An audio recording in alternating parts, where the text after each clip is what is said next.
السلام علیکم ورحمۃ اللہ وبرکاتہ۔ ناظرین، پیش ہیں آج کی اہم سرخیاں۔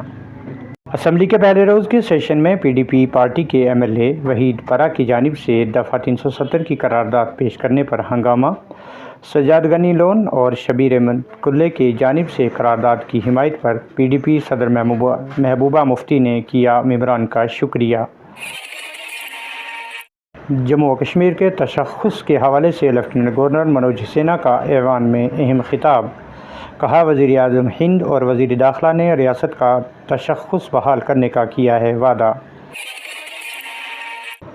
نو منتخب اسپیکر عبدالرحیم راتھر نے منگل کے روز قانون ساز اسمبلی کے جاری اجلاس کے لیے 3 اراکین اسمبلی کو پینل چیئرمین کے طور پر کیا نامزد۔ نیشنل کانفرنس کے مبارک گل، سی پی آئی ایم کے محمد یوسف تاریگامی اور سجیت سنگھ سلاتھیا کو اسپیکر نے پینل کے چیئرمین کے طور پر اراکین اسمبلی کے ناموں کا کیا اعلان۔ سابق سرپنچ بگیال درہ پونچھ چودھری محمد حسین کا انتقال، متعدد سماجی و سیاسی شخصیات نے کیا اظہار تعزیت۔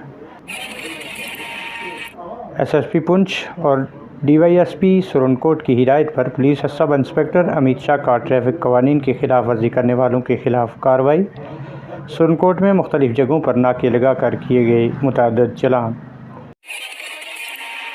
ایس ڈی پی او سرنکوٹ اعجاز چودھری نے عیدگاہ روڈ میں ونٹر سیزن کرکٹ ٹورنامنٹ 2024 کا کیا افتتاح۔ نوجوانوں کو کھیل کود میں حصہ لینے اور منشیات سے دور رہنے کی تلقین۔ آرگنائزر کمیٹی کی کاوشوں کو سراہا۔ ناظرین، اسی کے ساتھ دیجیے اجازت۔ خدا حافظ۔